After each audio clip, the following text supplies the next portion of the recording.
entertains us with his speeches and his humor. We just love him. No, that's not his bio. Greg, read it. Clarence is an attorney at the U.S. Environmental Protection Agency, Office of Enforcement. He's an advanced Toastmaster, award-winning speaker and trainer. Once upon a time, I love sentences that start once upon a time. Once upon a time, many years ago, Clarence was a guest at Pepco's very first Toastmasters meeting. He's excited and delighted to speak at Pepco today. Please join me in welcoming Clarence Becker.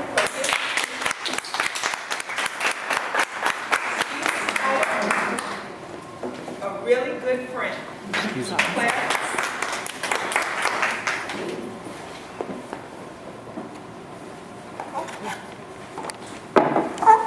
Have you ever met someone who instantly rubs you the wrong way? I sure hope it's not me or the person sitting next to you. Madam Toastmaster, fellow Toastmasters, interns, future Toastmasters. If you were with me when I first met Jill Lambe, I know Jill would have instantly rubbed you the wrong way. You don't believe me? Come on, I'll show you what I mean. The sign on the door said Toastmasters. I didn't know what to do. Go in or walk away. Go in or walk away. At that moment, a sweet, petite, grandmotherly looking woman, about this tall, with light brown hair, came walking over. She said, "I'm Jill Lambe. Are you lost or here for Toastmasters? If you're lost, you need a map. For Toastmasters, you need a seat. And we're about to get started." In case you couldn't tell, Jill instantly rubbed me the wrong way. I counted to 10 twice.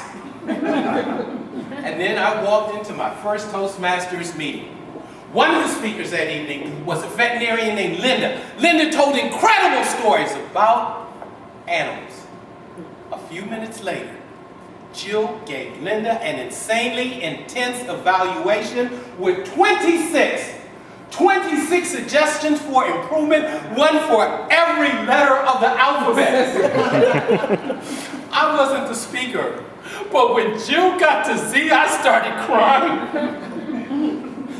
When the meeting ended, I got up and quickly walked to the door. On my way out of the door, I heard Jill say, "You have a really good friend in Toastmasters." With a good friend like Jill, I thought, who needs enemies? I got home and slammed the door. My daughter Imani said, "Daddy, is everything okay?" I just shook my head and mumbled, "Jill, Jill, Jill." Later that night, I was in a deep sleep when I felt a sharp pain in my stomach. I looked down. It was my wife, Marley's elbow. Marley said, "Honey, you were talking in your sleep." Who the heck is Jill?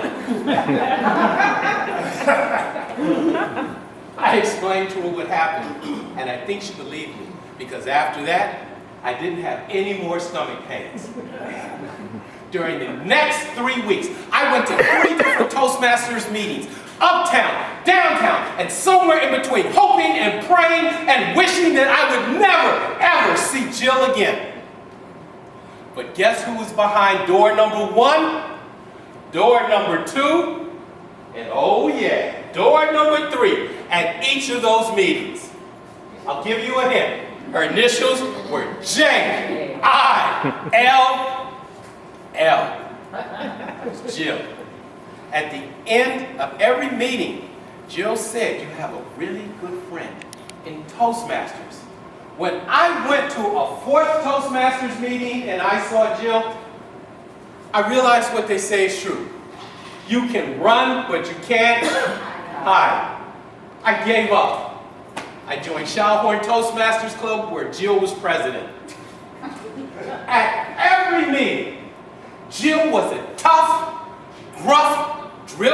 sergeant like Lou Gossett Jr. in the movie An Officer and a Gentleman. Jill molded, scolded, and shaped us into being excellent Toastmasters. At the end of every meeting, Jill said, "You have a really good friend in Toastmasters." After my third meeting, Jill asked me, she said, "Clarence, do you think I'm mean?"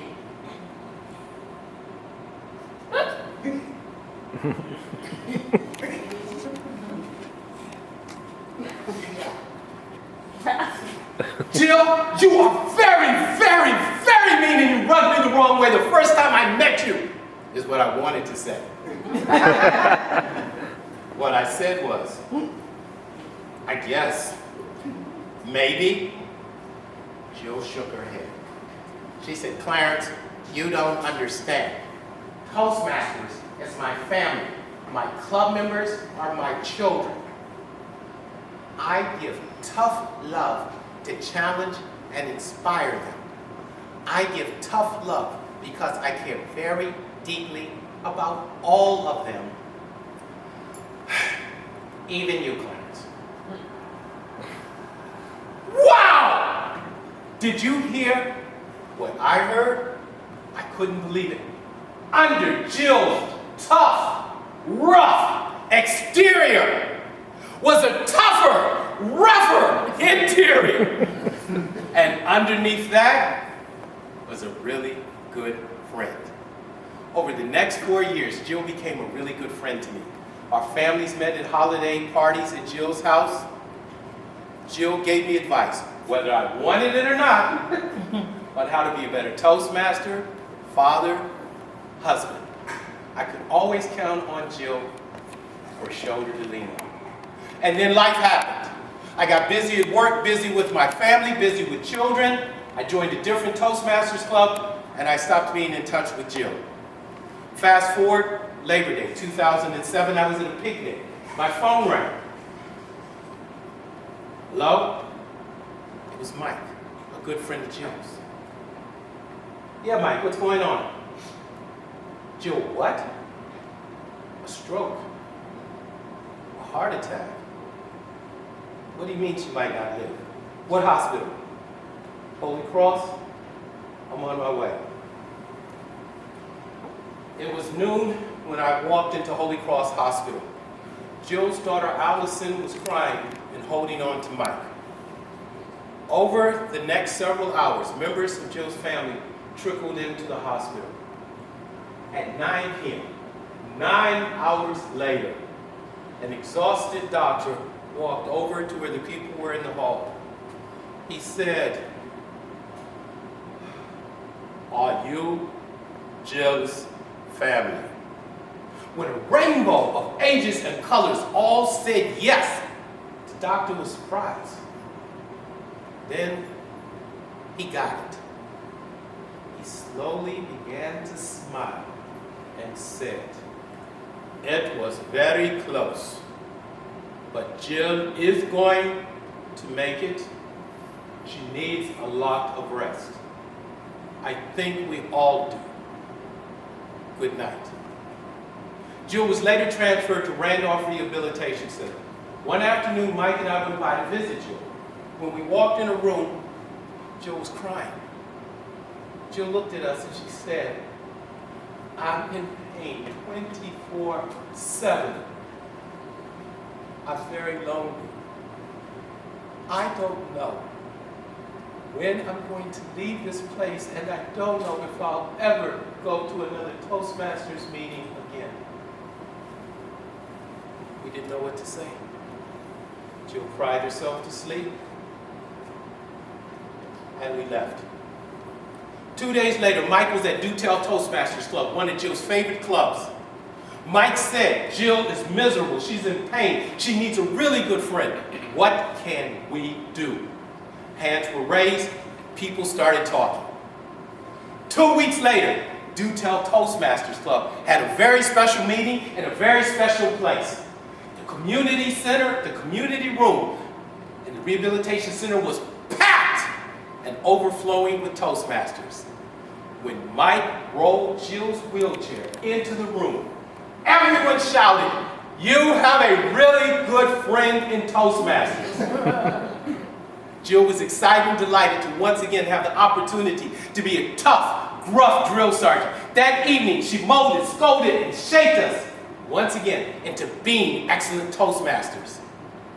At the end of the meeting, fat tears of joy slowly trickled down Jill's face. Jill looked around the room and she said, "When life knocks you down, the world is a much better place when you have a really good friend to help you up." Thank you so very much. I love you all. It took time, it took therapy, it took love, but Jill came back to Toastmasters. Fellow Toastmasters, interns, future Toastmasters, the next time you meet someone who instantly rubs you the wrong way, remember Jill. Count to 10 and give that person a second chance, because you never know, they might become a really good friend. Madam Toastmaster.